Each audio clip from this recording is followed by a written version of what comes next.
All right. Hello, Durud and Shalom. Sorry, I'm a little bit late because I was doing my Persian show. We have our Persian show back on because the internet is back in Iran. So that was what I was doing. How are you guys? How are you guys doing?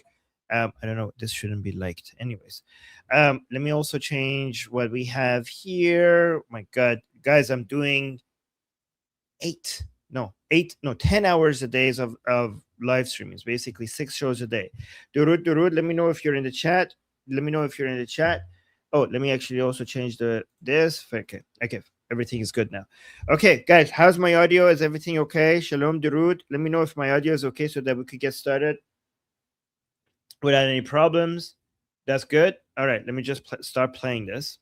Yes, I'm in the chat. There you go. Newton is here. Sammy is here. Taha is here. Sarah is here. Lior is here. Lior, that was very kind of you, by the way, that you showed up to the Persian channel. That was very nice. Thank you so much. Sayed is here. Fantastic. Sammy. Oh, okay, good. My favorite people are showing up. Okay, Taha is saying army saat برنامه انگلیسی فارسی رو عوض کنی بهتر. Well, I mean, it's you have no idea, man. Like it's really hard to rearrange things right now. Anyway, let me just get started. Let's get started with this.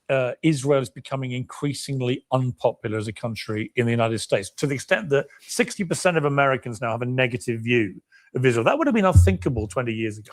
I think people feel very uncomfortable about the nature of the relationship. I think Netanyahu clearly has a political agenda that we don't feel benefits America. He's constantly in the White House convincing Trump that agenda is part of whatever movement Trump has created, this populist movement. Nobody agrees with that. That there's a very small group. Okay, that's fucking bullshit. Israel is the best ally of the United States. The benefits of the relationship between United States and Israel to United States is so many. It's so many. What the fuck are you talking about? Like if more and more Americans don't understand how beneficial this relationship is, we need to do a better job explaining it to people. If Israel was not there as an ally of United States in the Middle East, the cost, both financially and in lives to United States, would be significantly higher, would be astronomically higher. Every Israeli soldier fighting is not just fighting Israel's enemies, it's also fighting America's enemies. And for every Israeli soldier in the Middle East fighting America's enemies, there is many, many more American soldiers that don't have to be there outside of their countries, far away from the borders instead. Israel is saving the United States trillions in dollars, and more even in lives. It's fucking retarded. 60% seems high. I've heard similar numbers. Unfortunately, let me see. Are Americans turning against Israel? So I could look up those numbers, and I could give you those numbers. Yeah, and also, guys, keep ask questions in the chat. I want to see what you guys think. I want to pay attention to the chat. This populist. I mean, to be fair, the United States is like the far right and the far left, like the Nick Fuentes type, Tucker Carlson, Candace Owen types, and also, I mean, obviously the far left is also retarded against Israel. So those movements are growing. So I wouldn't be surprised. But we need to figure out a better way to communicate why Israel is good for America. Oh, thank you, Sayed.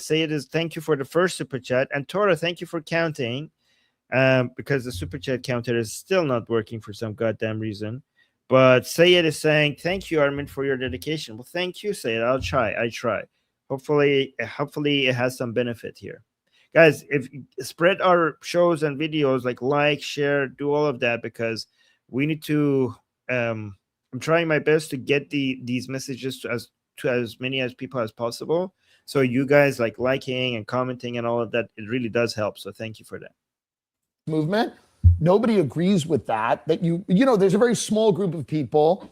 And one of Trump's best ideas, because I grew up during the Iraq War and Afghanistan, was that we should stay out of unwinnable foreign conflicts and focus on the economic well-being of the American people.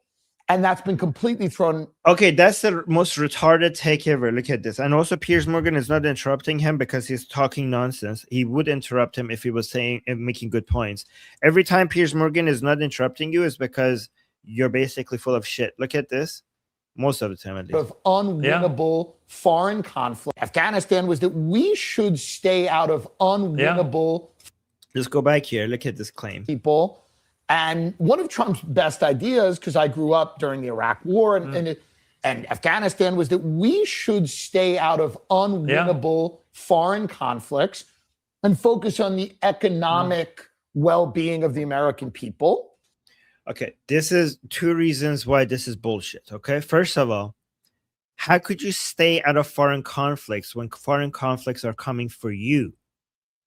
The Islamic Republic waged war against the United States and Israel 47 years ago, promising that one day it will eliminate them. I mean, obviously they can't, but obviously they have demonstrated to be the greatest threat against American soldiers and American citizens and American way of life and American values than any other state in modern history, right?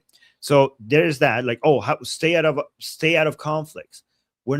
America is not going for conflict. Conflict is coming to America, and America is responding. Maybe pick up a fucking history book and see that it was the Islamic Republic that declared war on the United States, not the other fucking way around. That's point one. Second point, he says maybe instead of foreign conflicts, we should focus on the economy. Listen to his words here. Afghanistan was that we should stay out of unwinnable foreign conflicts and focus on the economic well-being. They focus on the economic well-being. Anybody who doesn't understand that these two are related is fucking retarded. Like, or are either uninformed, or maybe if they have been following politics and been reading, then they're retarded. They don't understand what's going on.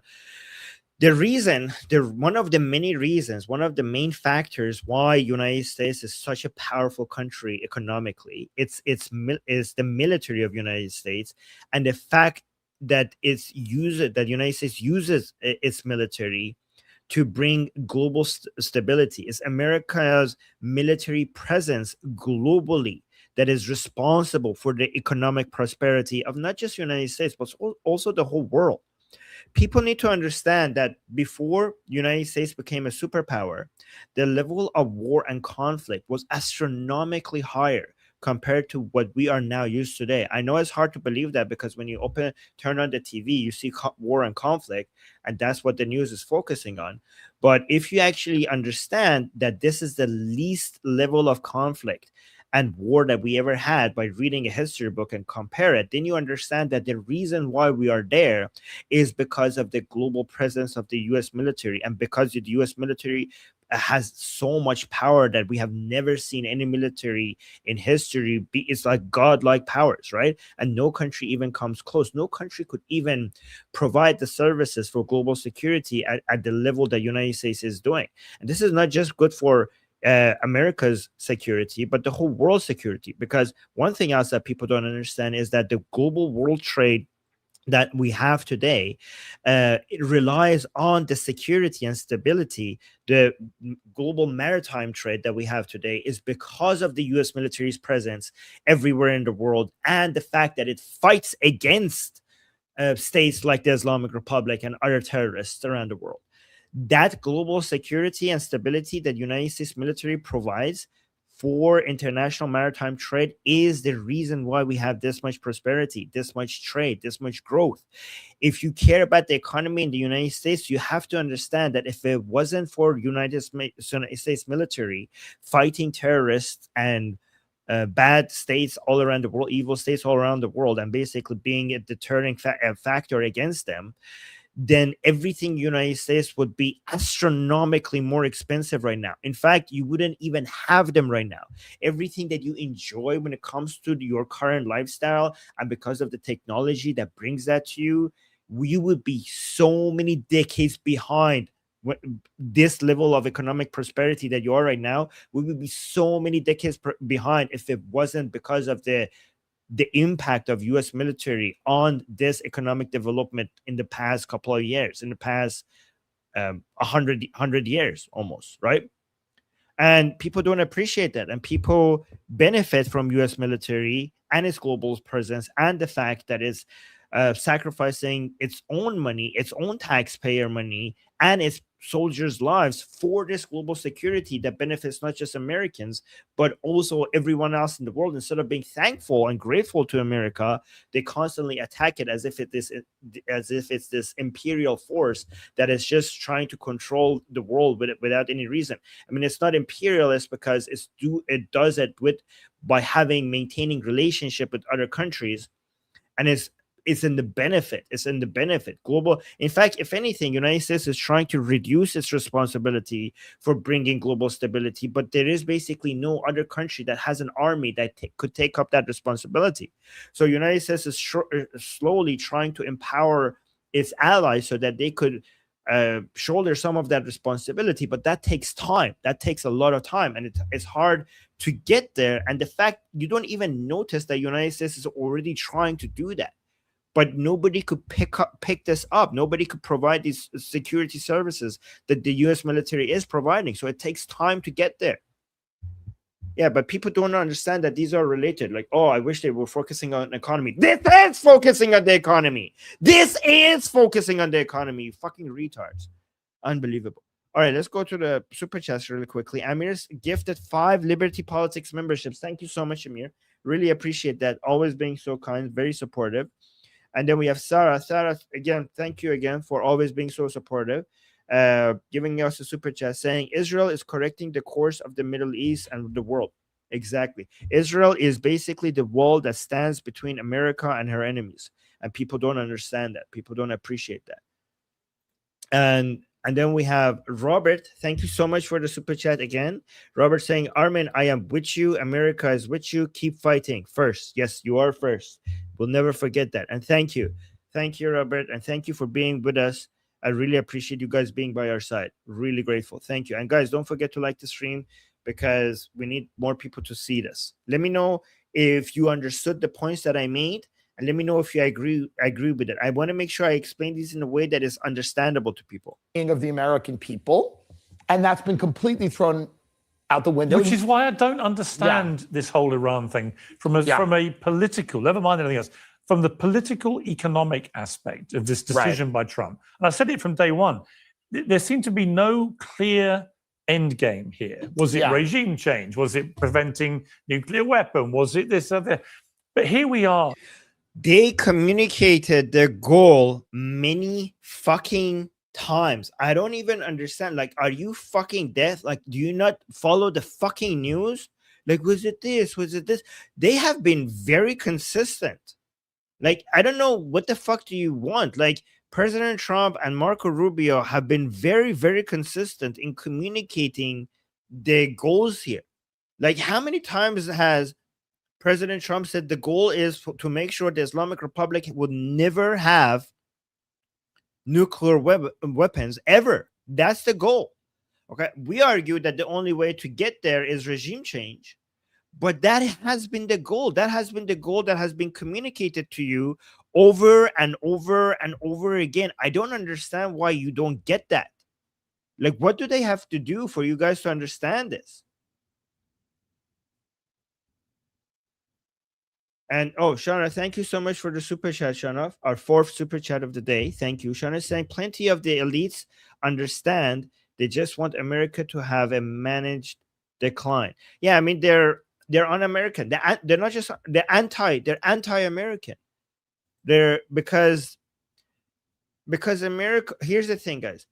America is powerful, both economically, militarily, and culturally. It's the most powerful force on earth. That brings jealousy. You know, the far leftist mindset hates success, hates progress, hates prosperity. If you're strong, you must be evil.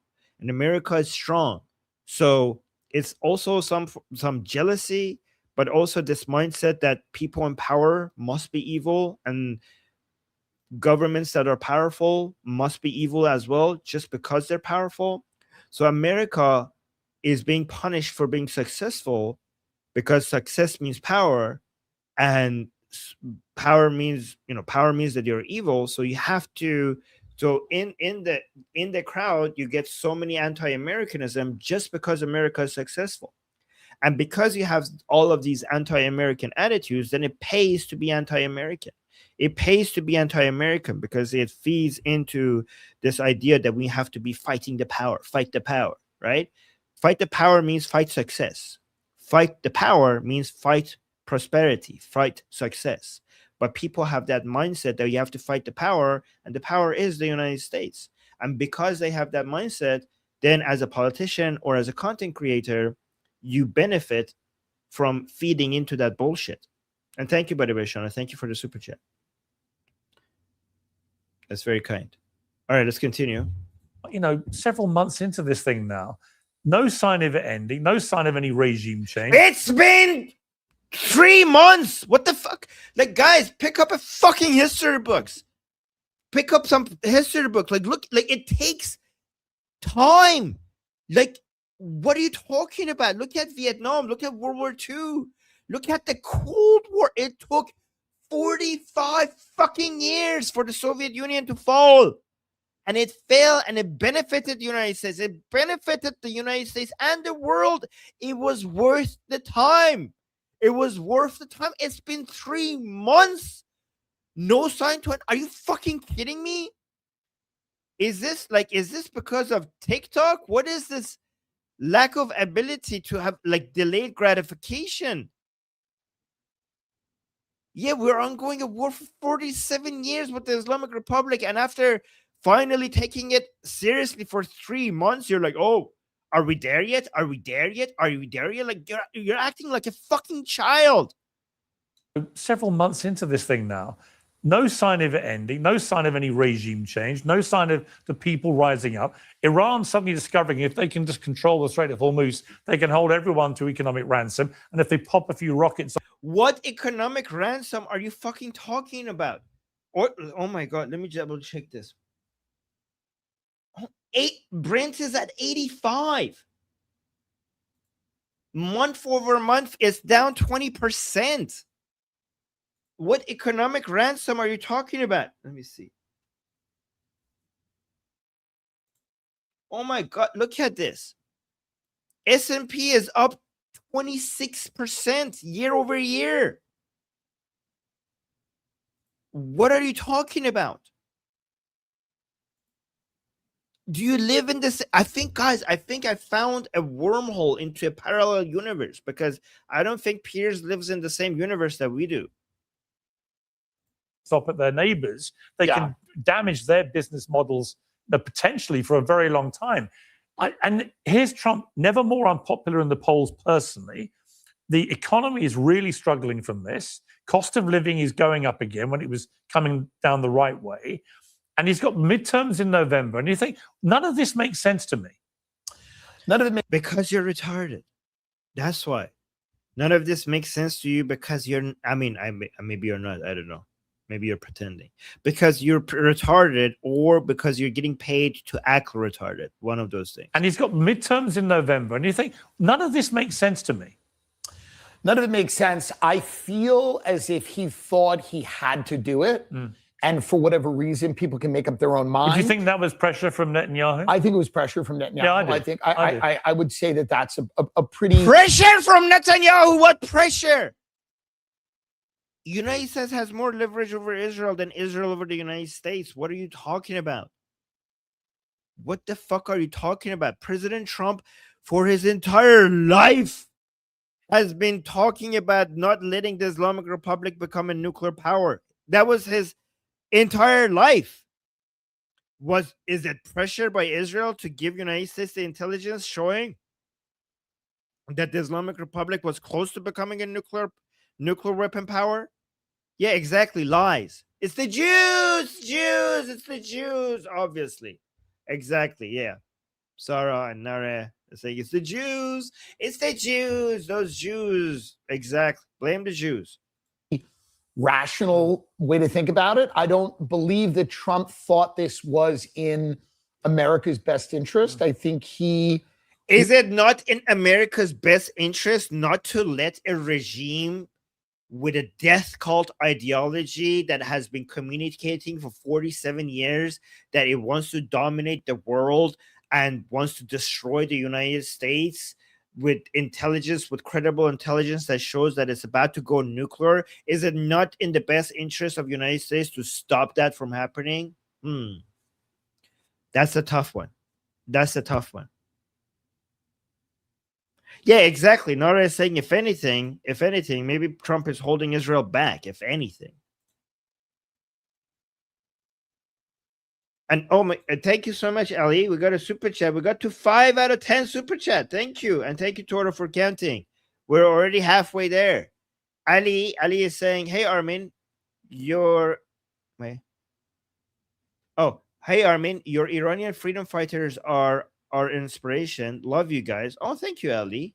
Thank you, Ali. That's very sweet. I am from Pakistan and was upset about Goldie insulting all Pakistanis yesterday. Still love you, heroes, though. Well, I'm not gonna speak on behalf of Goldie. I'm sure Goldie didn't mean all Pakistanis. Okay. Sometimes when we're talking about the Pakistani government, people just say Pakistan. Okay, so sorry if the people are speaking in general terms. I'm sure she didn't mean all Pakistanis, but I could tell you for sure that I know Pakistanis who are secular activists who are fighting Islamization of not just Europe but also their own country. And in fact, I really appreciate Pakistani secular activists because they're some of the bravest people out there, right? Pakistanis fighting against Islamization, fighting for secularism, fighting for liberty. They're fighting in the front lines. They're doing a much, much more difficult job than anything I could ever imagine. So I really appreciate them. I really do appreciate them. One thing I appreciate about the Pakistani activists against, what the situations in Pakistan is that when I say the problems in talk about how bad the situation in Pakistan is, they don't deny it. They're like, yeah, they don't deny it. They're like, they acknowledge the problems. Like Pakistan is dealing with a lot of Islamic, jihadi mindset within the population, and Pakistani secular activists don't deny that. They're dealing with a very corrupt situation in their governments. They don't deny that, and they're fighting that.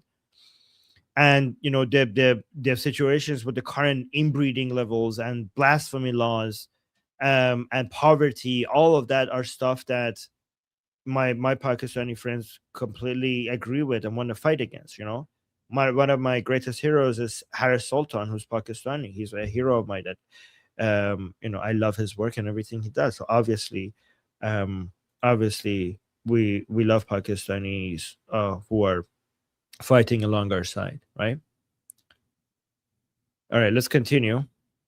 Was kind of convinced one way or another to enter the war without a plan. I mean, the article in the New York Times with Jonathan Swan and Maggie Haberman, they're great reporters.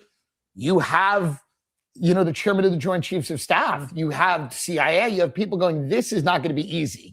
And we probably cannot affect regime change. But you you cannot affect regime change. The United States has already affected regime change. Guys, I do genuinely think killing the supreme leader, destroying the suppressing power of the Islamic Republic has maybe some effect on the ability to change the regime in Iran. I mean, I don't know. I've only been fighting the Islamic Republic for half of my fucking life. So what do I know? Maybe this guy could lecture me about what affects regime change in Iran. Who the fuck even is this? The chairman of the Joint Chiefs of Staff. You have CIA. You have people going, this is not going to be easy. And we probably cannot affect regime change. You cannot affect regime change? Are you fucking kidding me? Destroying so many IRGC bases, Basij killing all of the most of the the most important leaders of the suppressing forces of the Iranian people, killing the people who have been in charge of commanding the death of Iranian people and slaughtering them in tens of thousands. You think that has no impact, zero effect on regime change, just because it hasn't happened in 3 months? You fucking retard. What the fuck is this? Like this? Why is this? Who is this guy? Why is Piers Morgan talking to him as if he has any knowledge or authority on what? Like, he's obviously fucking clueless. Like, what is this man's specialty? Like, is he like an expert or something? Why is Piers Morgan asking him about, he's obviously has no fucking idea what he's talking about. Oh, let's see his expertise. Tim Dillon is a comedian who has a YouTube show. Okay, has he been involved in Middle Eastern politics for like a couple of years or something? Like, why is he like being taught? Why is Piers Morgan asking him?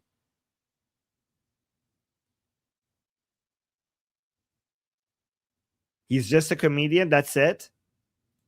And he's basically lecturing us. Guys, Iranians in the chat, this American comedian who has no connection to the Middle East, who has not done anything about the Middle East, is lecturing us about our country and what works when it comes to regime change. Okay, sit down and take notes, apparently. But you and basically saying the Israelis oversell, Mr. President. That's what they're doing. And they're talking to Trump like a real estate. Is he a political comedian at least? Like, I don't know what the fuck is, like, why are we talking to him? Developer from New York. There's president. That's what they're doing. And they're talking to Trump like a real estate developer from New York. They're saying to him, they're overselling. They're using us. All of the words that should have popped in his mind and went, right. They're not using you. Israel is not using you. You're using Israel. Israel has done more than its fair share killing America's enemies. Every Israeli fighting in the battlefield, killing America's enemy, is an American soldier not being there in their place. Every Israeli soldier dying, if they weren't there fighting America's enemies, that would be an American soldier dying instead. In fact, more than that one Israeli soldier, more American soldiers would die because it's far away from your borders. It's not your region. It's so much more cost efficient for the United States to fight its enemies with Israel, both in money and in lives. It's far more cost efficient than the United States doing it themselves. And more American soldiers would have to be deployed beyond the borders of the United States if Israel was not there. Not less, more. You think because if Israel was not there, these people would stop coming at you? The main reason why they're fighting Israel, because Israel is in the way of them and United States. If Israel was not there, these people wouldn't go home and be like, okay, I guess our job is finished. If Israel was not there, these people would be pouring. All of these attacks would be directed at the United States instead. We are being, dragged into this. But he still went ahead and did it. You're not being dragged into this. You would have been dragged into the Middle East astronomically more times at a much higher level if Israel was not there fighting your battles. So I don't know. I think he regrets it now. And I think he thought it was going to be like Venezuela. Yep. Guys, where is the evidence for that? You pulled it out of your ass, didn't you? You pulled it out of your ass. Evidence, just trust me, bro. Evidence is just trust me. All right, thank you. So we have Atel. Atel, thank you so much. 3 months membership, saying Durud Patriots. Durud, back right at you. Thank you for being a member. And Sayed with a super chat, saying Piers' show became almost 100% clan show. Yeah. Unfortunately, many Americans believe this bullshit. So that's why we have to respond to it. And again, thank you for the super chat. What number are we at? Let me heart your super chat. Thank you. Let me unstart this. Yeah. Or like killing Soleimani, or any of these things. And also, when you get into Tim, killing Soleimani was one of the best things that happened to the Middle East. Are you fucking kidding me? Oh my God. Venezuela, or like killing Soleimani, or any of these things. And also, when you get into Tim, yesterday he made another post where he's talking again about annihilating everyone in Iran. Yeah, it's too much. It's like that's number 6 times. Too much. It's the boy that cried wolf. It's the emperor with no clothes. If you're not careful, for the president of the United States to keep threatening Armageddon and then nothing happens. We don't want to put him in the box where he acts. You fucking idiot. Him promising Armageddon brought them to the surrender table, to the negotiating table for them to... Him promising Armageddon scared the shit out of Islamic Republic multiple times, brought them to the negotiating table, and by bringing him to the negotiating table, it embarrassed them in front of their own followers within Iran, which caused a lot of internal division, which is the greatest weakness of the Islamic Republic. Their own internal division that these negotiations have caused has made the Islamic Republic suffer more than the bombardments. So actually, they were very cleverly designed to scare them, to bring them to the negotiating table, which is, from a propaganda perspective, from an internal saving face perspective, has humiliated them in front of their regime supporters, which is the reason why we see right now so much division and infighting within the Islamic Republic. And if anything could get the Islamic Republic closer to a collapse, it is this internal division. And Attila, thank you so much for the memberships. We got 10 memberships from Attila. 10 people are now members in the chat because of Attila. Thank you, Attila. Actually does something insane. Right. So by saying this, and we go, well, you're crying wolf, we don't want to press it. No, I agree. We don't want to do that. I'm looking at him, and I agree with you. I've known him a long time, and I'm looking at him thinking he now knows he's got to get out of this. But extricating the United States out of this is not easy. No, I think he just should threaten them for the next 3 years. Threaten every couple of months. Yeah. Just keep pushing it. Keep kicking it. Oh, so I thought, okay, so this is the comedian. So I thought he's a comedian. That means he's good at comedy and he's shit at geopolitics. You're telling me he's also shit at comedy. Wow. That was his joke? And that's his profession? I mean, I don't know. Maybe he's actually better at geopolitics than comedy. Okay. As bad as he is in geopolitics, actually, I think, you know what? I was going to tell him to stick to comedy. Stick to geopolitics. Stick to geopolitics. You're better at that. Oh my God. Down. Keep. You know what? It's actually not a bad strategy. It's a great strategy. Yeah. Annihilation's coming. Yeah. It's all over soon. You won't have air to breathe. Whatever he's going to do, oh my God, keep truth socialing it. Keep saying it. Don't do it. But I think that's the strategy. What's been your Trump journey arc from when he was, doing The Apprentice? I was on it, won it with him, to then becoming a politician, then winning that 2016 election. Yeah, exactly. He apparently sucks at comedy too. Exactly. Leo is saying I'm literally cringing, secondhand embarrassment. Yeah.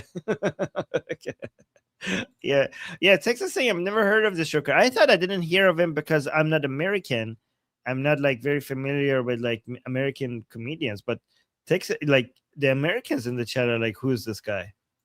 Then I think coming out and then winning again. I think there's the mass migration of people from one place. Being a politician, then winning that, doing The Apprentice. I was on it, won it with him.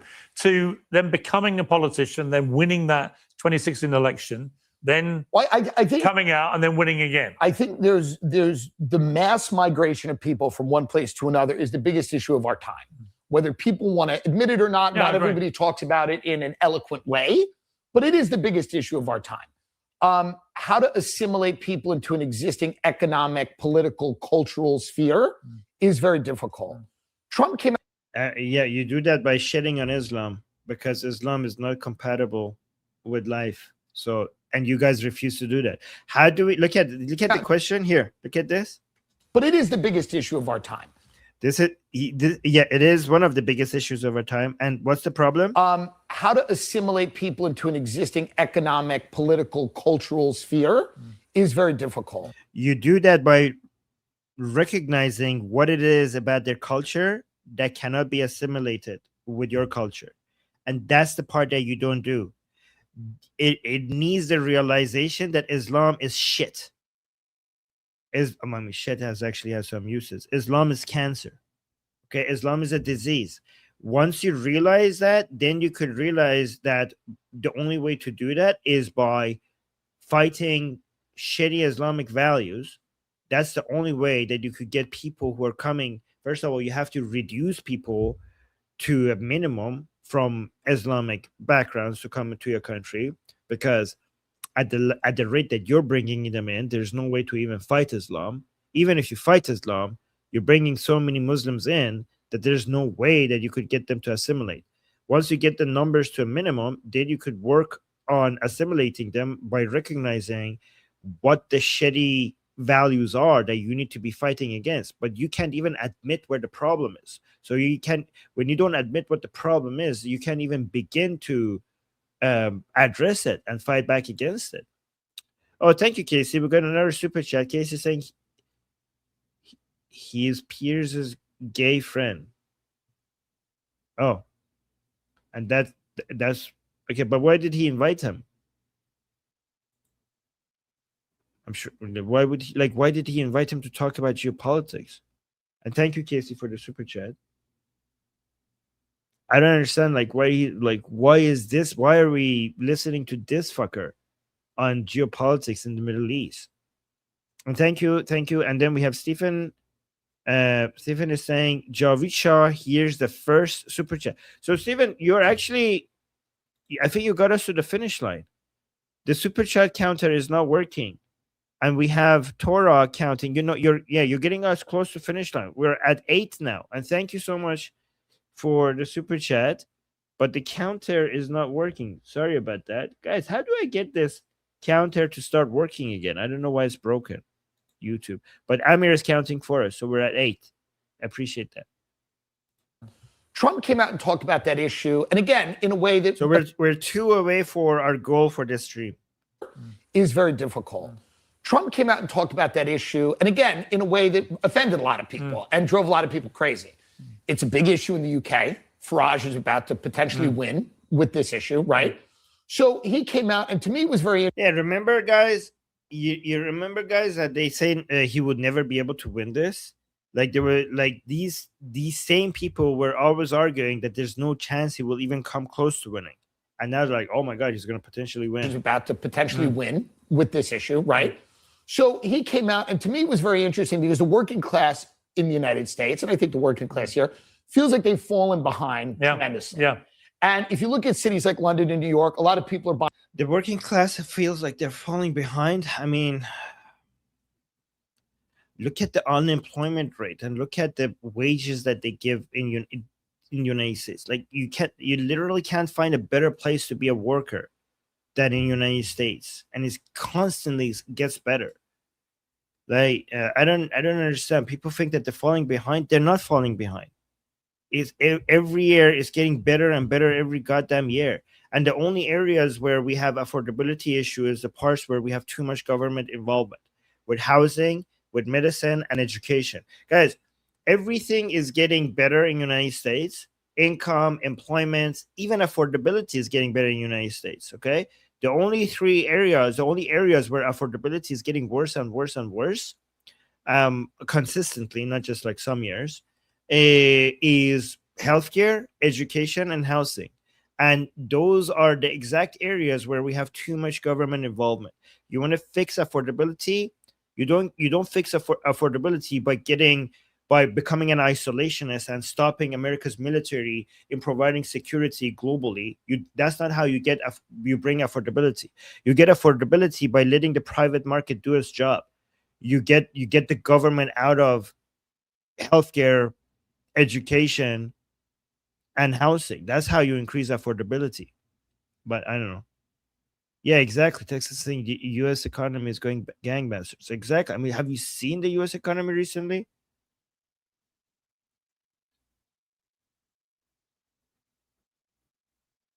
What is that? ثبات فوق‌العاده. Okay, Sarah just gave us a super chat. Thank you, Sarah. I think you got us to 9 super chats, so we're 1 away. Oh no, we actually made it. Thank you. We got 1 after as well. Sarah gave us a super chat saying, super chat translate. So I think you want me to translate this. ثبات فوق‌العاده. Okay, ثبات فوق‌العاده means stability, amazing stability, extraordinary stability, right? That's what you mean, Sarah. Yes. So I think you're talking about the stability that United States provides, right? And yes, thank you, Tara. We already got to 10 super chats. Thank you, guys. I appreciate you guys. Thank you. We reached our goal. And who brought us to our 10th super chat? It was Flora. Flora, thank you so much for the super chat saying, keep fighting for the people, Armin. Oh, keep fighting for the people of Iran, Armin. I will, Flora. Thank you. And thank you for the encouragement and the support. All right, let's continue. Hold on. You guys are awesome. They've fallen behind tremendously. Yeah. And if you look at cities like London and New York, a lot of people are buying property that don't even live there. It's a boon for look at this, by the way. So hold on, this is so funny. Look at this. Okay, so Flora gave us a super chat. Okay, and look at her profile picture. And Lior told Flora, love your profile picture. And look at Lior's profile picture. I think there's a reason why Lior, with her profile picture, loves Flora with her profile picture. I think there's a reason. I think there's but thank you, guys. Okay. Okay. All right, let's continue. Luxury real estate, it's a boon for finance, but really people that, are, British born, of all races, of all religions, but have called this country home forever, feel like they're losing ground. That was happening in the United States. Trump gave a voice to that, which no one else had. He also gave a voice to this idea that going around the world and wasting money on pointless, unwinnable, largely Middle Eastern wars was bankrupting America, saddling our children with debt. These were his 2 main salient points. Have you voted for him at all? I didn't vote in the last. No, I didn't vote. You didn't first time I was in Texas doing a podcast with Joe Rogan, and I'm ready. Oh my God, this guy didn't even vote, and he's talking about politics. People should do this and that, but he didn't even bother voting. I'm registered in New York, so I was there election day. In New York, your vote doesn't really matter. Would you have voted for him? Probably, yeah. I think certainly the last time. I think Kamala Harris and Biden were a disaster. I believe that. But again, this turn to Iran, to interventionism, to me feels like interventionism. You fucking idiot! It was the Islamic Republic who declared war on United States 47 fucking years ago. 47 fucking years ago. Finally somebody is responding. Finally, there's somebody who's responding to this 47 fucking war. This state has killed more Americans than any other current state in the world. Any other existing state in the world, this state is more responsible for killing more Americans than any other. Do you not want to fucking respond? This is a state that for the past 47 years has chanted death to America, and it has done everything in its powers to get to that goal. Do you not want to respond? This is not interventionism. This is responding to a fucking real threat. This is responding to a death cult. A death cult that pretends to be a government with expansionist global agenda.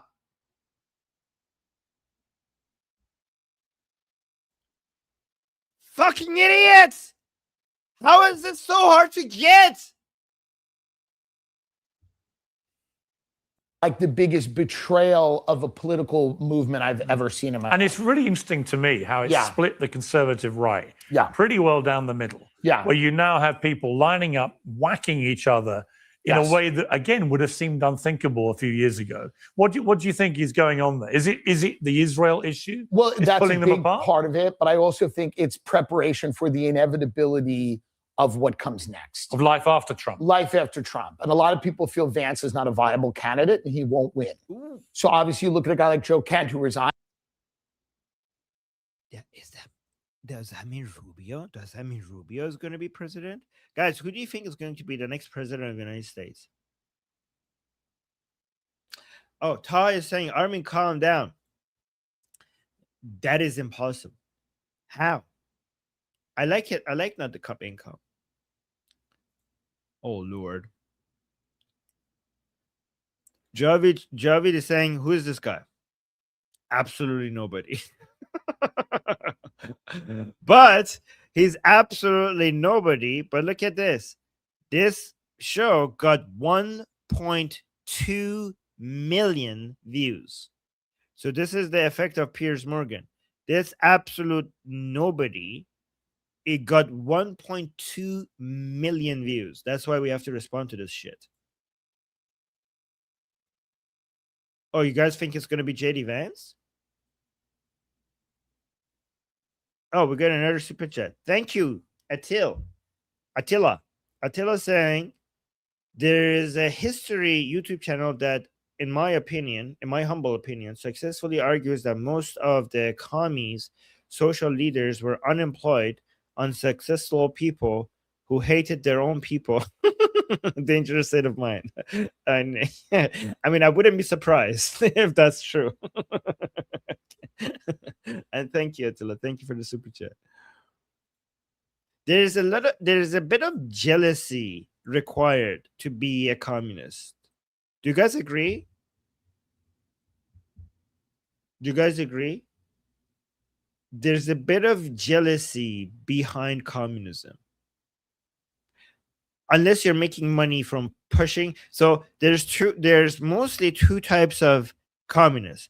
People who are making good money from pushing communist bullshit, and the others, everyone else who's just jealous of rich people and successful people. So mostly it's this two, okay? If you're a communist, you're either making money. Okay. Yeah, you're either making money out of pushing communism, or I know there are other options, but these are the two bigger options. Or you're just fucking jealous of successful people. People feel Vance is not a viable of what comes next. Of life after Trump. Life after Trump. And a lot of people feel Vance is not a viable candidate and he won't win. So obviously you look at a guy like Joe Kent who resigned. Oh yeah, Kat is saying, not jealousy, grudge for successful people. Isn't that just the definition of jealousy? So isn't grudge for successful people is just like another way to say jealousy? I mean, what's it? I mean, maybe I'm wrong about that, but is the difference? Clearly have of what comes next. Of life after Trump. Life after Trump. And a lot of people feel Vance is not a viable candidate and he won't win. So obviously you look at a guy like Joe Kent who resigned. He clearly has political aspirations. Maybe Tucker does. I don't know. But there's a lot of talk about that. There's the preparation for what comes next. Polymarket has JD Vance at 36% now. Ooh, look at this. Polymarket, JD Vance at 36, Marco Rubio at 25. Tucker? What the fuck is Tucker doing over there? Oh no. Okay, at least it's 6%. So Republican nominees, not the next president. JD Vance versus Marco Rubio. You really think JD Vance will win over Marco Rubio?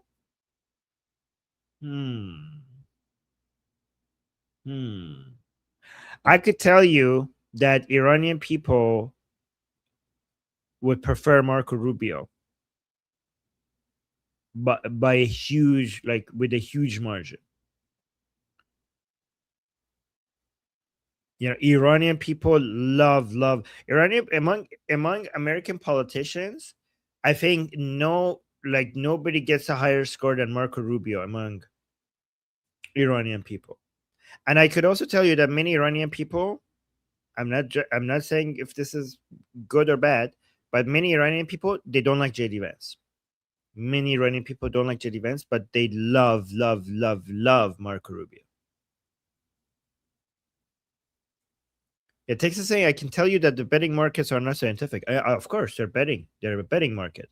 But it's interesting, Texas, because many times the betting markets end up being more accurate than the scientific.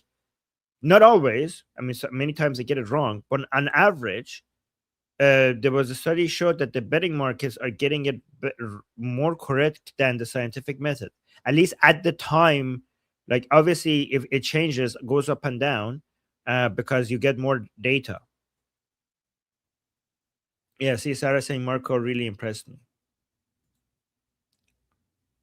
Oh, I'm being snarky. Oh, okay. I'm like, yeah, it's a betting market. It's not supposed to be scientific, but yeah. Okay. But here's the thing. The reason why betting markets sometimes produce better results than scientific methods is because people put their money where their mouth is, and people with more information are more likely to participate, and the scientific methods are sometimes too slow to react to new information, right? Rubio 25 is it? Tucker Carlson. Yes, yeah, I know. Sorry, it's posed lie. Like sometimes I can't tell I can't tell who's being snarky. Sorry, I'm bad at detecting it. At 7%. Yeah. We've had the host of The Apprentice serve 2 terms as American president. Tucker Carlson, whether people love him or hate him or don't even care about him. Sure. He's incredibly televisual. He's incredibly eloquent, fast-talking, inspirational to many people. Yeah. Is it unthinkable that someone like him could become the new face of the Republic? Should we make a poll who you want to win between Rubio and JD Vance? Should we make a poll in the chat? Would you guys like that? Who would you want to be the next president of the United States? No, that's not the right way to ask it. Who would you want the next US president to be? Marco Rubio. Wait, where's this narrating? JD Vance. Should we make a poll? Yes, poll. Yeah, okay.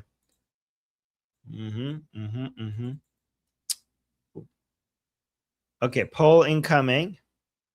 Widget, poll, new poll. Guys, sometimes every time we're talking about a topic, like sometimes remind me that we should do more polls. It's fun to do polls, and we could see what the audience thinks, right? So create poll. So yes, who would you want the next US president to be?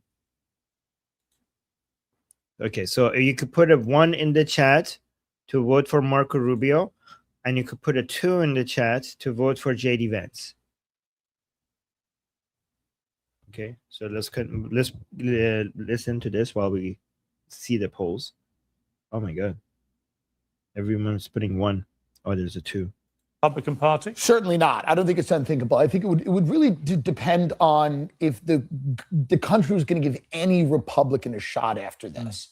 I think Trump's damaged the Republican brand in the near future for years to come. If the Democrats don't screw it up, which they can. It's always in their locker.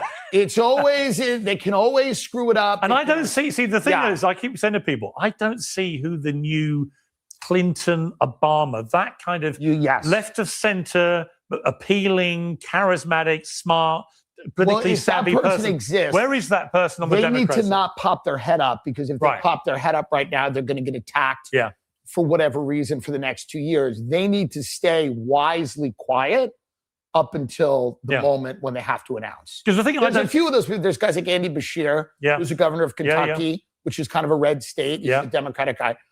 There are a few people like that. I think strategically they're probably keeping their heads down. I don't see why they'd pop their head up right now. I agree. I mean, right now, just let.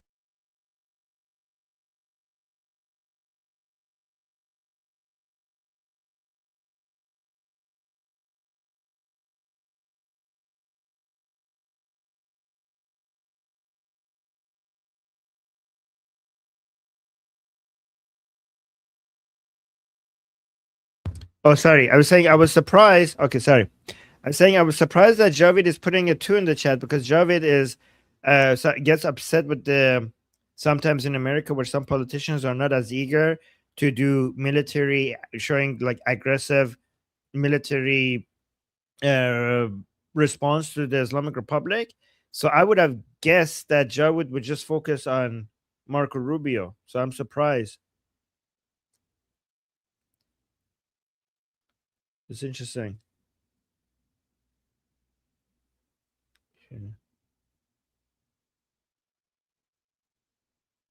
Okay, let's look at the results. I think we already got we gathered all the votes. So that's good. Okay. So stop the poll. So here's the results. Stop the poll. Okay, so we have Marco Rubio. So the question is, who would you want the next US president to be? And the choices are between Marco Rubio and JD Vance. Marco Rubio received 92% of the votes, and JD Vance received 8%. 8% of the votes. Interesting. 8%. Okay. You guys, as we get to the midterms and then eventually we get to other elections in the United States, we're going to have so much more shows talking about US politics and how that relates to Iran. So look forward to that. Hold on. Let's see. Okay. Let me see. Oh, we got super chats. Let me remove the widget. Hide. There we go. Okay, we got some super chats. Thank you, guys. Wow, we got a lot of super chats. Thank you. You guys are very kind. All right, so we got Ali Akram. Thank you so much, Ali, saying once Iran is free, we Pakistanis are going to get help from our Iranian friends to free Pakistan from extremists. The Shah of Iran believed in Pakistan too. He did. He did. The Shah of Iran was friendly with Pakistan. And yes, at least I am not going to stop fighting against Islamic regimes once Iran is free. I think that in the same way that the Islamic Republic, like honestly, I think it was the Islamic Republic, the Iran falling to Islam is also really screwed up Pakistan. Like a lot of the Islamization of Pakistan happened after the 1979 Islamic Revolution, because it was the 1979 Islamic Revolution in Iran that caused Saudi Arabia to reinvest in Wahhabism and try to fight against the Islamic Republic's Shia soft power global agenda with its own Wahhabi exportation of ideology and building madrasas and mosques everywhere in the world. And you could see one of those main destinations of Saudi Arabia to build madrasas and mosques was in Pakistan. So if you look at the number of mosques in Pakistan, right in 1979, it goes up like a hockey stick, right? I mean, if you, in Pakistan, like if you ask before 1979, if you ask the average person what's the difference between a Shia and a Sunni, most of them would not be able to answer you that. But now they can, and they are, they have very specific, like the 1979 Islamic Revolution really radicalized Pakistan because Wahhabism was competing with the Shia Islam coming out of Tehran. So in the same way that I think the Islamization of Iran really screwed up Pakistan, I think the secularization of Iran will also help secularize Pakistan. And me as an activist, a secular activist, will be one of the people who will be advocating to basically undo the damage that the Islamic Republic has done, not just in Iran, but also in the region.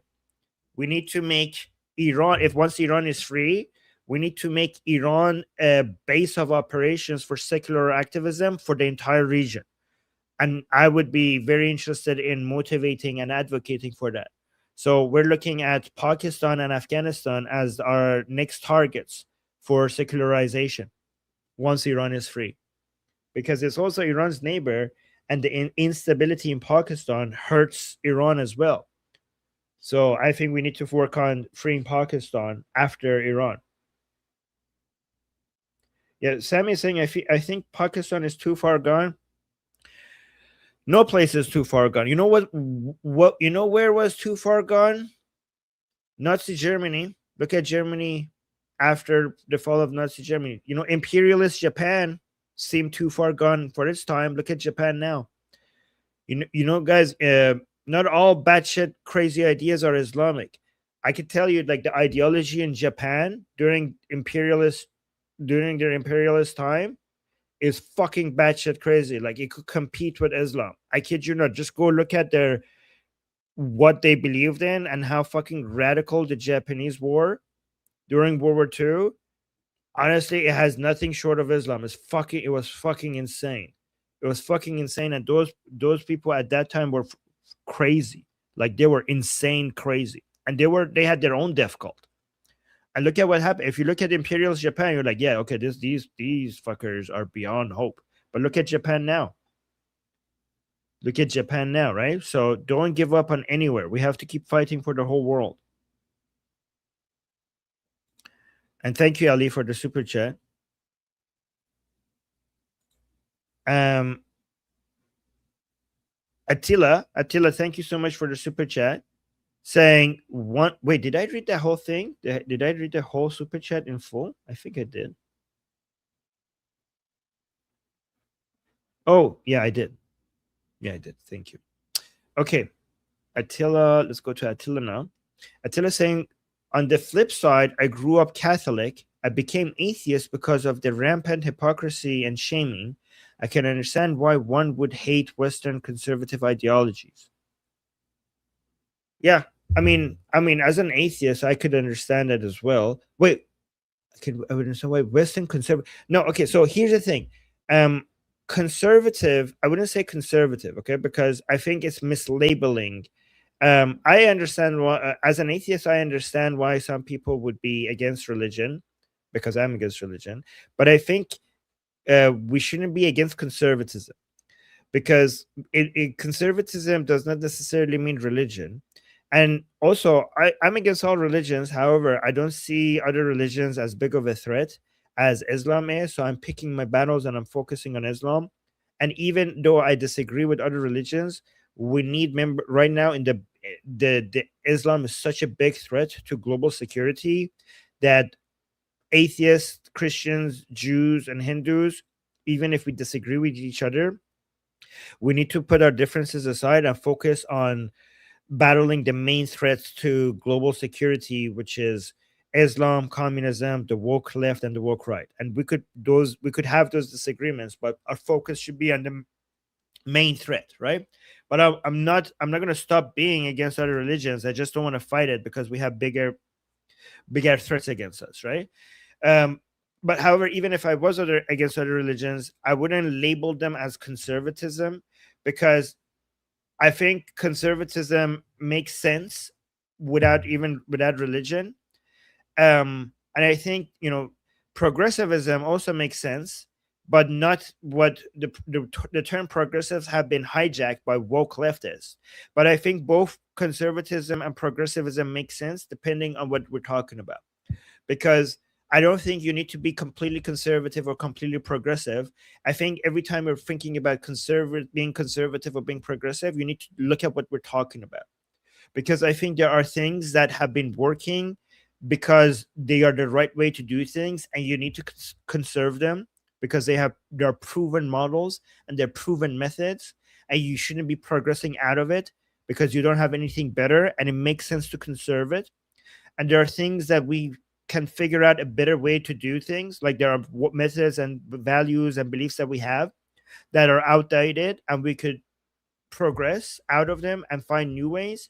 And in those cases, we need to be progressive. Again, when I say progressive, I'm not talking about the woke left. I'm talking about actual, genuine progressivism, because leftist progressivism is regressive. It's not progressive. So I think when it comes to being progressive or being conservative, you shouldn't be all in on either side. You have to look at what we're talking about and see whether the method and the values that we have continues to work. In that case, you need to be a conservative. And if they don't, in that case, you need to be a progressive. Let me know if that makes sense, right? So for me, it depends. And that's independent from being religion. Like, I think religion is a separate discussion from being progressive or conservative.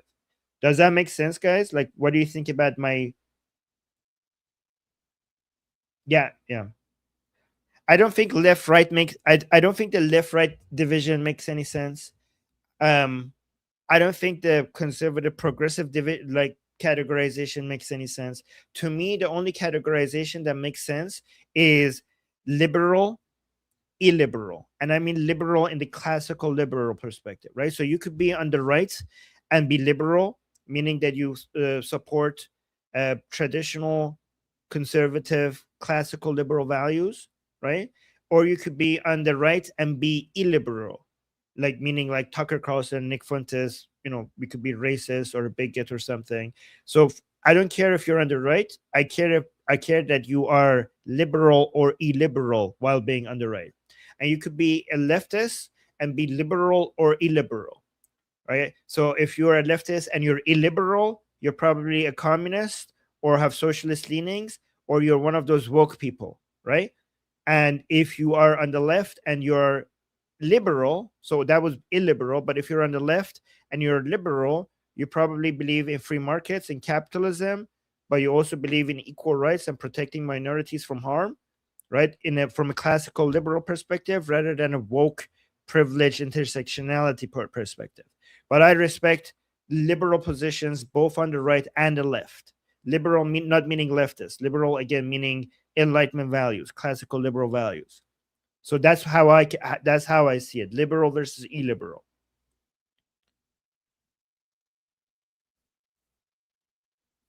Does that categorization make sense to you guys? So not conservative versus progressive, not left versus right, but liberal versus. So to me, it's all about liberty. To me, it's all about liberty. If you're on the left and you're fighting for liberty, you're on my side. If you're on the right and you're fighting for liberty, you're on my side. I don't care if you're left or right, conservative or progressive. I only care if you're pro-liberty or anti-liberty. Hence the name of the channel, Liberty Politics. Freedom, baby. Yeah. Yeah. So see, somebody's saying in America, liberals destroy everything they touch. So that's the use of the in United States, the word liberal has ended up meaning leftist, like leftist. Okay. But that's not how historically that word, like it's interesting because in Iran, liberal means right leaning, right? Historically, liberal is not supposed to mean left leaning, right? So we need to like re-examine. Oh, there we go. Ray is saying that is a great way to look at it. Yeah, thank you, Ray.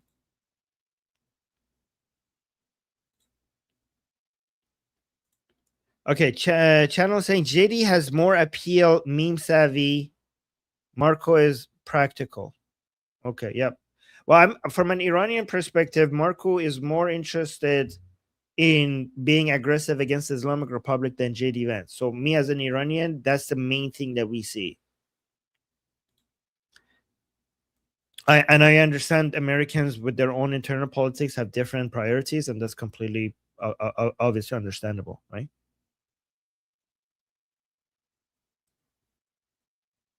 Oh, by the way, also this is why we love America, because America is the country that supports values and methods that support liberty more than any other country in the world, and its military power and its economic power has encouraged more liberty, not just in the United States but globally. That's why we celebrate the United States as a country. When they say like United States is a freedom-loving country, that's not just that's actually real, right? It's the U.S. economy and its military and its culture that promoted liberty to the scale, to the level that we have right now globally. And BT, thank you so much for the super chat saying we oh, thank you, saying we super chat because we don't want you out of a corner. Okay, wait, we super chat because we don't want you out of out on a corner. Oh, out on a corner. Okay. Well, no, don't worry. Oh, thank you. Don't worry about me. That's guys, don't worry about me. I have. Here's the thing. Like if this channel becomes, financially bigger, more successful, the reason why I want to be like, I have other things that is taking care of my life, but it takes a lot of my time, and I want to shut them down so I could focus only on this. Okay, but don't worry about me, I'm doing good. Thank you. Good one, BT. Maybe I didn't get the joke though. I'm not good at understanding BT's jokes.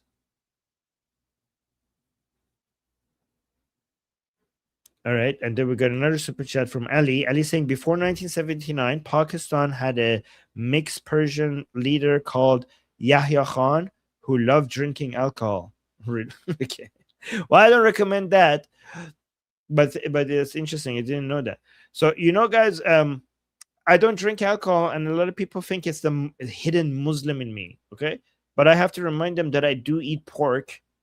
I just don't drink alcohol for health reasons. And Casey, thank you for super chat, saying Tim is friends with Candace. That's why he's on. Oh, okay. They managed to. Okay, that makes more sense. Wow, okay. I mean, if you're friends with Candace, then that explains a lot. And Attila, thank you so much for the super chat, saying, yes, I fully agree. There are elements that work, and I hope I kept all of those. Yeah. For example, one thing conservatives get right is family values and the framework of the nuclear family being worthy of preserving, right? That is something that conservatives get really right. And a lot of people on the left don't appreciate how important that is. And I didn't used to understand how important that is, right? So we thought like, oh, that's just religious talk or something like that. But now, like, I have a better understanding of how important that is for our current society, right? And saying, I am just saying, yeah. But by the way, I wasn't disagreeing with you. Saying, and Attila saying, I'm just saying I can understand the mechanism of misleading and hating the mislabeled. Okay, yeah, I understand that. And I sympathize with that. I feel it as well. I mean, I used to be like doing a lot of activism against all things religion related. So I understand it as well. And thank you, Attila, for the super chat. Where is this here? There we go. The Republicans do what they're doing because it is kind of a dismantling of a coalition in real time. Well, I honestly think if the Strait of Hormuz continues to be shut for another, say, 2-3 months, the knock-on effect on not just the US cost of living, but particularly things like food prices because of a lack of fertilizer coming through, that's all backed up, and they haven't really factored that in, but it's going to have a huge impact. The economic impact from people that I talk to who are much smarter than me, no one is prepared for, and it will. What is the economic impact of the Islamic Republic becoming a nuclear weapon power? And what is the economic impact of that? Look, guys, listen to this. Forget everything else that we have said. Forget the fact that the Islamic Republic becoming a nuclear power, it means that they will have enough deterrence capability that nobody will mess with them ever again. Nobody will try to topple them ever again. And everything that they have done, all of their expansionist policies that they had done in Iraq, in Syria, in Yemen, in Lebanon, will go much farther than that to North Africa and to Europe. I mean, all of the funding that they have done to promote garbage ideas in Europe, in Canada, in United States, in Australia will be astronomically higher because they would know that there will be less of a response to it. Nobody is going to be able to dare to challenge their authority in Iran because they're now a nuclear weapon. Forget all of that. Forget the idea that the number of American soldiers that have died because of the Islamic Republic will become astronomically higher because the Islamic Republic will now become a lot more aggressive when it comes to their global agenda and their death cult and the promotion of their death cult mentality. Forget all of that. Okay, I know that sounds like a big deal, but let's forget about all of that for a second. These motherfuckers are saying like, oh, the Strait of Hormuz is being closed. This is going to have a huge impact on the cost of living. Let's just focus on the cost of living and also only focus on the Strait of Hormuz. I'm making it very simple. I'm isolating, I'm removing all the other factors so you could just think of only this one thing. I mean, there's there's a list of things that I could bring up that shows how much the world is going to be a shittier place if you don't stop the Islamic Republic. But I'm just going to focus on just one thing that you seem to be concerned about without considering all these other things that is going to impact the world. Let's just focus on the Strait of Hormuz only the Strait of Hormuz and the cost on U.S. prices, cost of living in the United States. You're saying the Islamic Republic is now closing the Strait of Hormuz. Let's stop challenging them. We shouldn't have challenged them so that the Strait of Hormuz could have been open. Here's the question. Given that now we can see that the Islamic Republic is able to close the Strait of Hormuz and threaten maritime trade through the Strait of Hormuz, what the fuck do you think these people would do if nobody could attack them and nobody could threaten them with removing the regime anymore? Just think about it. Imagine, put yourself in the Islamic Republic's shoes. They know that they could have done this to the Strait of Hormuz all the time. They knew they could do this.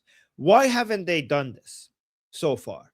Because they didn't want the globe to react to them. They didn't want the global community, all of the international, all of these countries reacting to the Islamic Republic, challenging them. So they didn't go ahead before this war. They wouldn't close the Strait of Hormuz.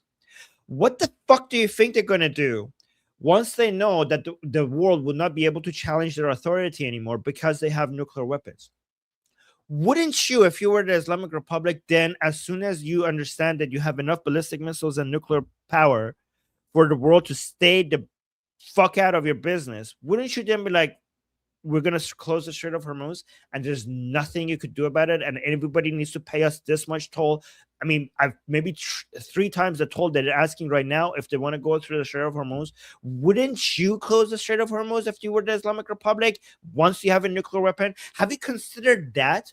Have you considered that whatever they're doing right now, like, oh, President Trump shouldn't have done this because look how they're reacting, and it was President Trump's aggression towards the Islamic Republic that has made them behave this way, and it's now causing trouble to the global economy. Why wouldn't they do all of what you're saying times 10 when they know the world wouldn't be able to react anymore to them? Wouldn't you close the Strait of Hormuz if you're nuclear?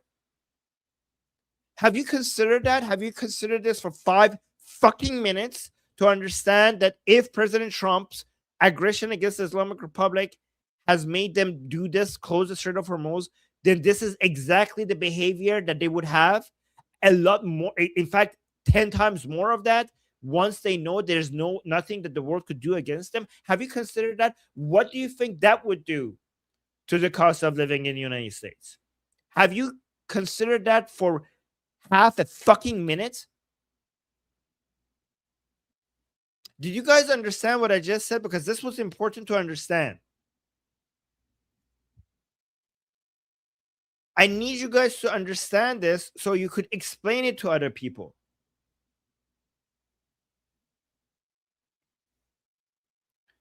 Yeah, we will talk about that soon, Kat. Like, don't worry. We will talk about that soon. I need to... Hold on, let me see. Okay, let me see what we have here. People are talking to me about this important news that is happening. So.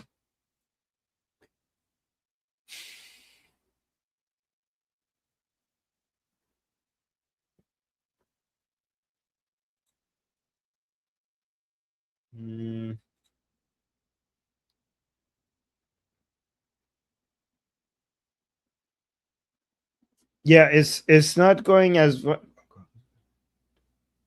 Okay, so yep, we'll wait for the updates to come out of this, but this is what we're hearing.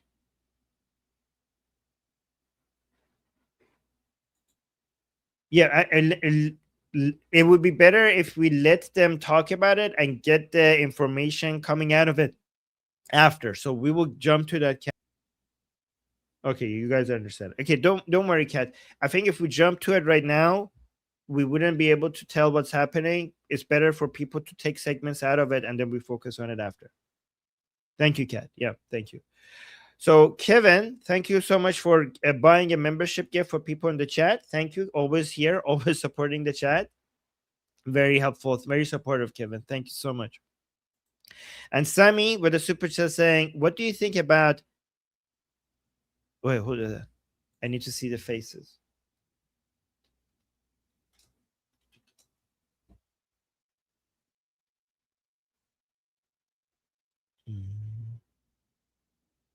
Who this? Oh, that guy. I think. Oh yeah, I've seen. So I need to see faces. Isn't he like a? I don't follow him a lot, but based on a few clips I've seen of him, he seems like somebody with bad takes. Isn't he anti-Israeli? Myron Gaines, smart but evil like Fuentes. He has a huge following. Yeah, I mean, I don't follow him a lot, but I know he is more. He's basically not the sane right, but retarded right. He's kind of. I know he's more leaning towards Nick Fuentes, so he's not as popular as Nick Fuentes. So I haven't bothered with him. If I want to respond to people with that type of political leaning, I will focus on Nick Fuentes.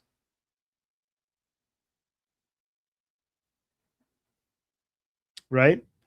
So I think he's like I think he's anti-Israeli, right-leaning person with the garbage takes like Nick Fuentes and Tucker Carlson type people. I never bothered with him. Should I?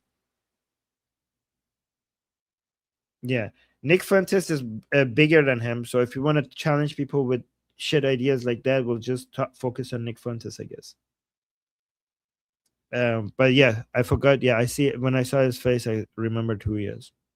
Didn't he get kicked out of YouTube monetization because he was wearing a KKK costume? Like he's black and he wears the KKK costume for some reason. I don't remember why he was doing that. I think he did something like that. Or did he do the Nazi salute? No? Oh yeah, he does. Okay. Yeah, he was banned from YouTube. No, guys, he did this as well.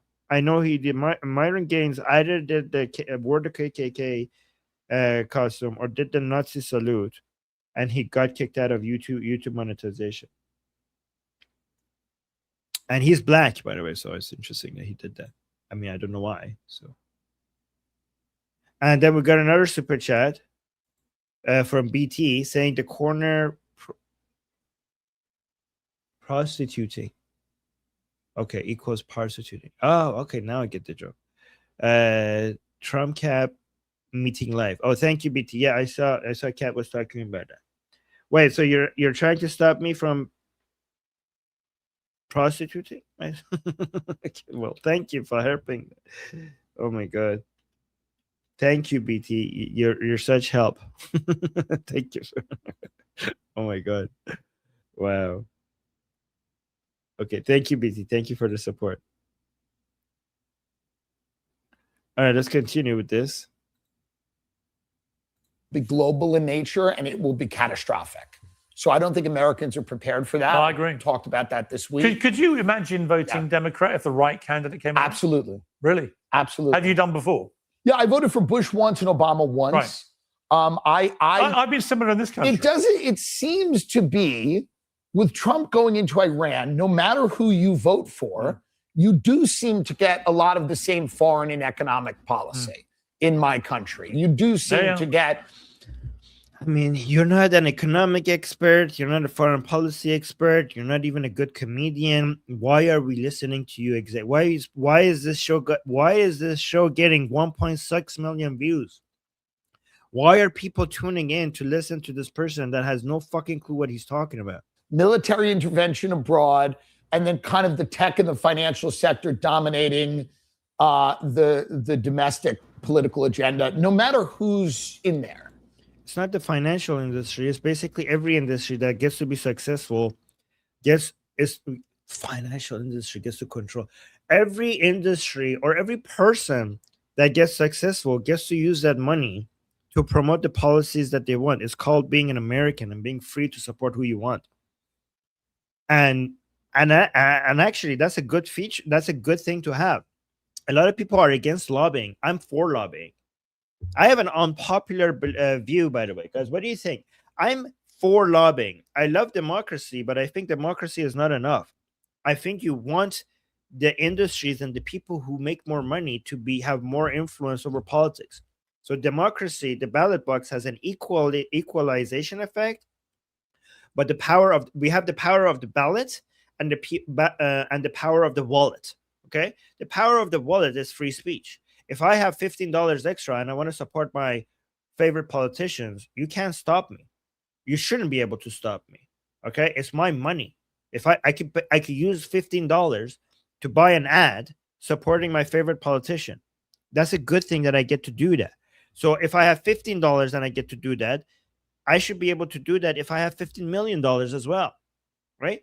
And that means that the most successful ways will get more promoted more in politics, right? This is a very unpopular belief because on the left and right, we have this popular belief that lobbying is bad and the impact on business on politics is a bad thing. I don't think it's a bad thing. I think it's good that we have democracy, but democracy is limited. You know, we need to have limited democracy, right?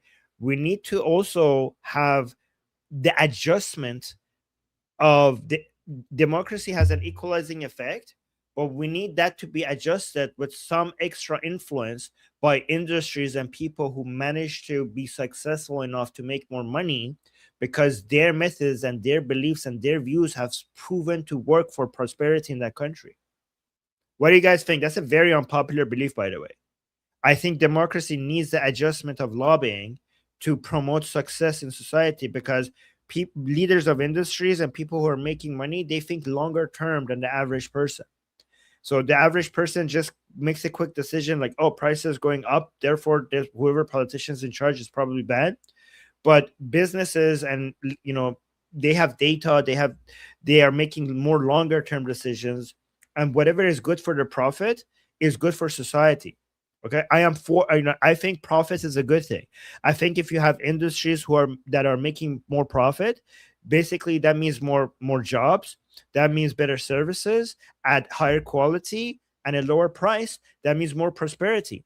So if companies are trying to encourage policies that makes them more profit, that means that they're encouraging policies that make society more prosperous on average, right? But here's the interesting thing. All industries have that impact on politics, but he only focuses on the finance industry because the finance is a dirty word for these, for these people, right? And he's like, oh, the finance industry has this much influence over politics. Every industry has influence over politics. Every single industry. Why are you just focusing on finance?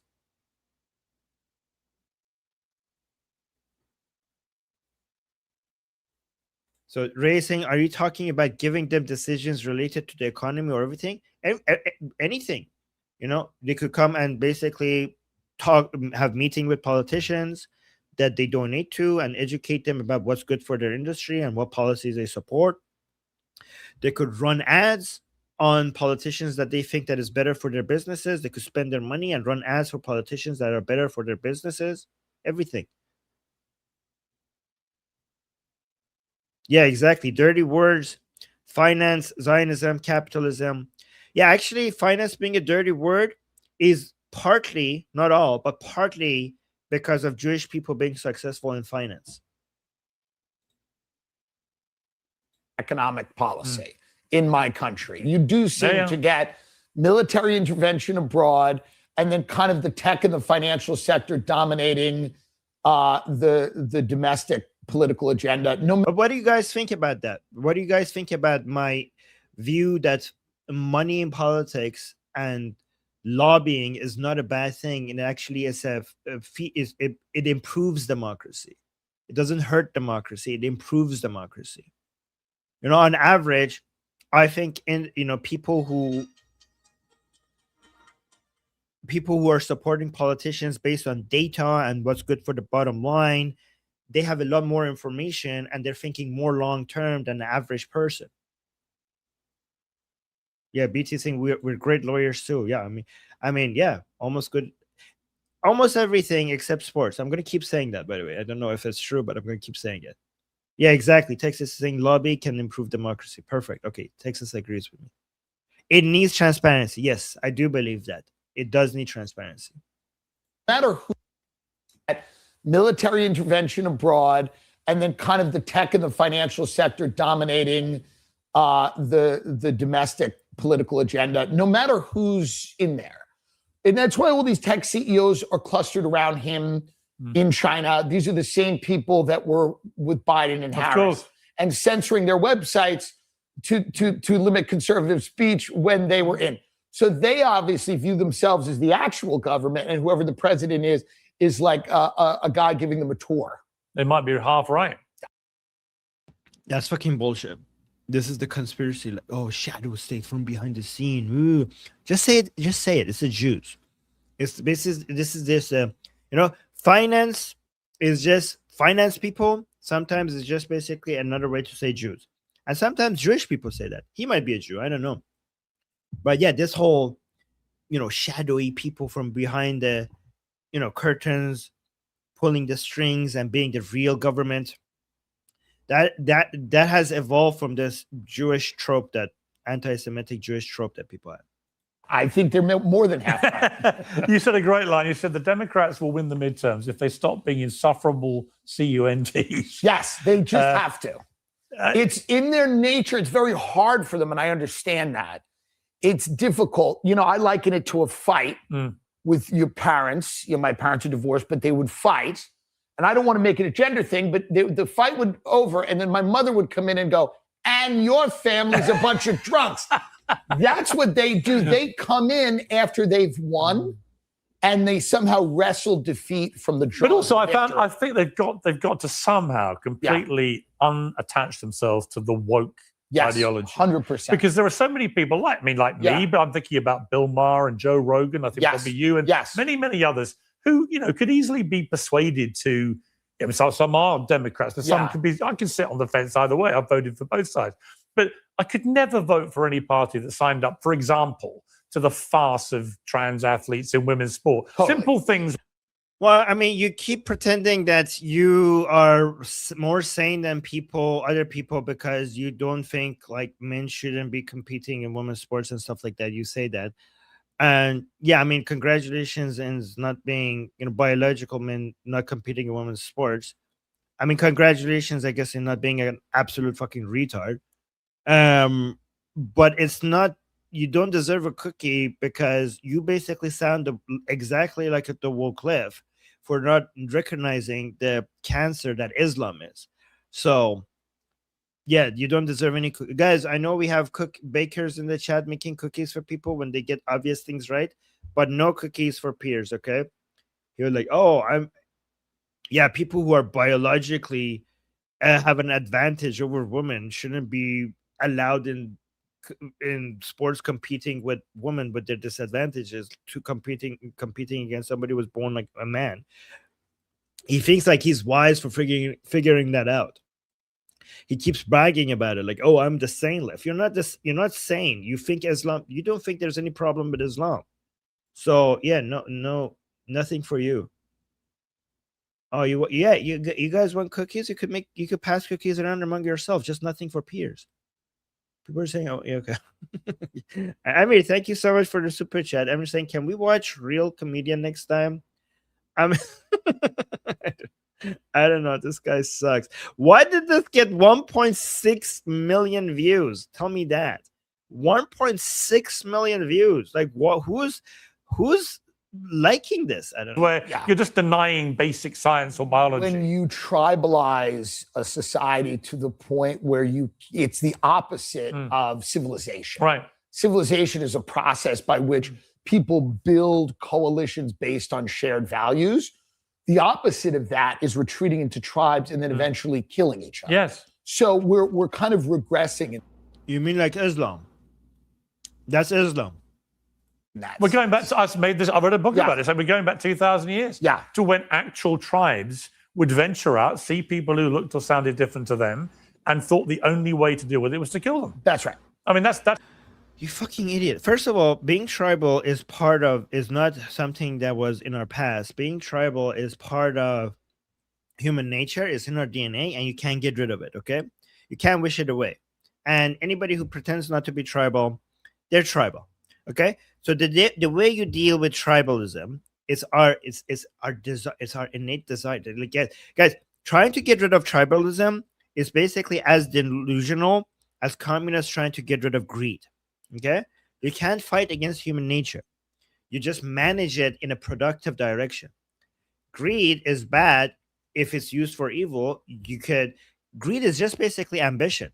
Okay, greed is ambition, and you could direct it in the right direction to make something productive out of it. Tribalism could be used for bad, but you can't get rid of it. You just have to move it towards a more productive direction. Okay, and this whole, he's doing tribalism as we're speaking, like, oh, we the people who understand this and that. Well, that's a tribe. That's a tribe. You're just not calling it tribalism, but that's a tribe, right? So I think so tribes that are based on ethnicity are destructive, but tribes that are based on values, the proper values, are productive. And honestly, I think nationalism is an expression of tribalism in the right direction. The tribe is just the country, right? And I think nationalism and patriotism are the most effective and productive ways to do tribalism. All right, and look at this. So Piers Morgan, tribalism bad. You claim at least you're not, but you claim to be a patriot. Patriotism is just a form of tribalism, but a productive version of it. So historically, guys, when it comes to the glues that holds the tribe together, historically we have three methods: ethnicity, religion, nationalism. And I'm a big advocate for nationalism as the glue, right? As the glue.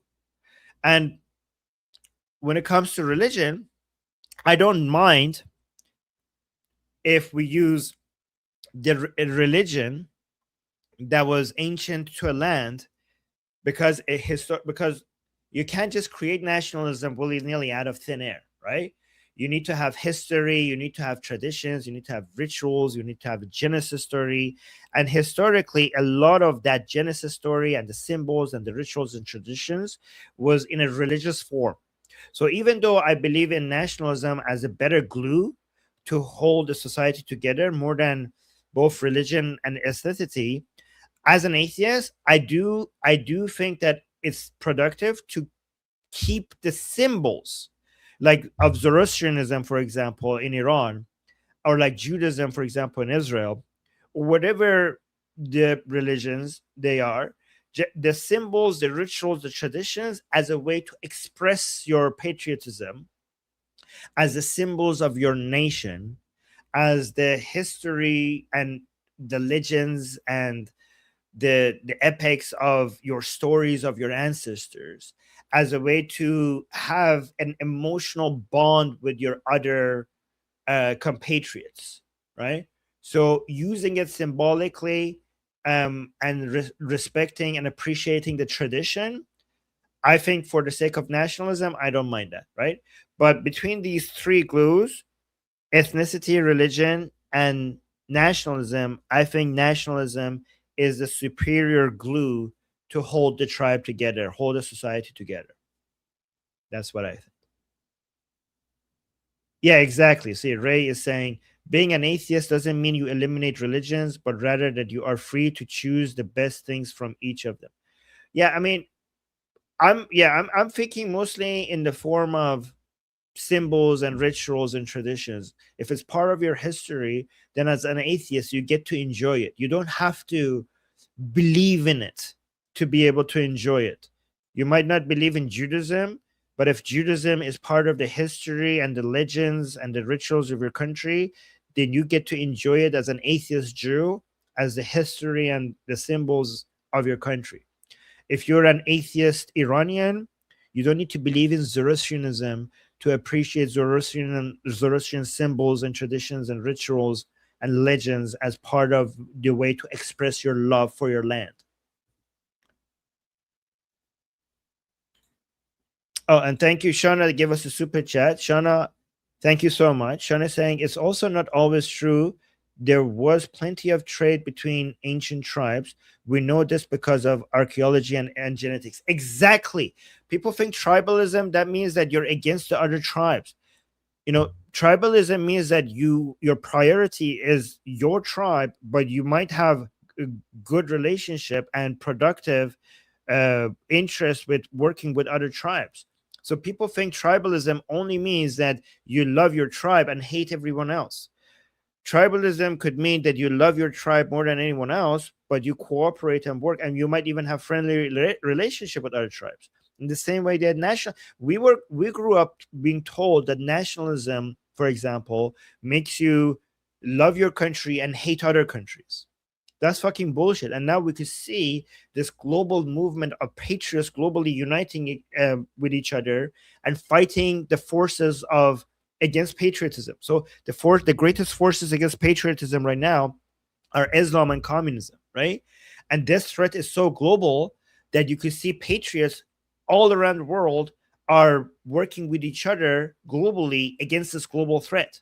So this idea that nationalism means that you love your country and you hate the people of other countries is fucking bullshit. In fact, patriots of one country are appreciating patriots of other countries because they can see that they get it. Looked or sounded different to them and thought the only way to deal with it was to kill them. That's right. I mean, that's tribalism. So I think if the Democrats so that's a false definition of tribalism. Saying that it means that you want to kill everybody of a different tribe. That's fucking bullshit. That's most of the time tribes don't work like that. And thought the only way to deal with it was to kill them. That's right. I mean, that's tribalism. So I think if the Democrats came out and said, listen, we are not concerned with your race, your religion, your gender, your sexuality. We're concerned with whether you have health care, whether you can send your kids to college, whether you can retire, they win. Funny enough, simple. If somebody came through with a genuine agenda that Trump was promoting as a candidate in 2024, but actually delivered on, because that's what I find inexplicable about the way he suddenly pivoted with this whole Iran thing. Because in one fell swoop, because he didn't pivot. Trump didn't pivot. Trump said that we want to keep United States out of wars.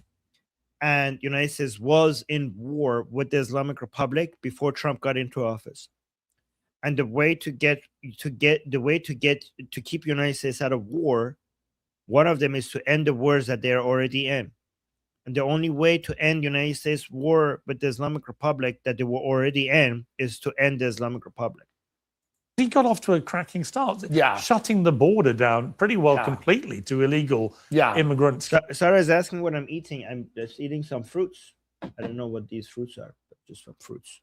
I finished it, by the way. Coming in was a masterstroke, which should have been done years before by Biden, but never was. You can take the wins and build off that, and slowly 100%. You're becoming more and more popular.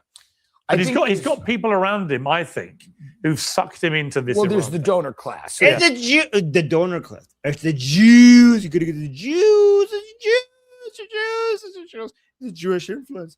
Anyways, never mind. Let's finish this. I need to go get ready for the next show. Guy, don't go anywhere.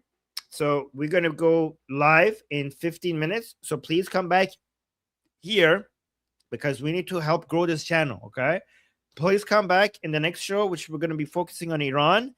And please like and subscribe and all of that stuff. And share this channel because we need this channel to grow. This channel is not growing as fast as it should.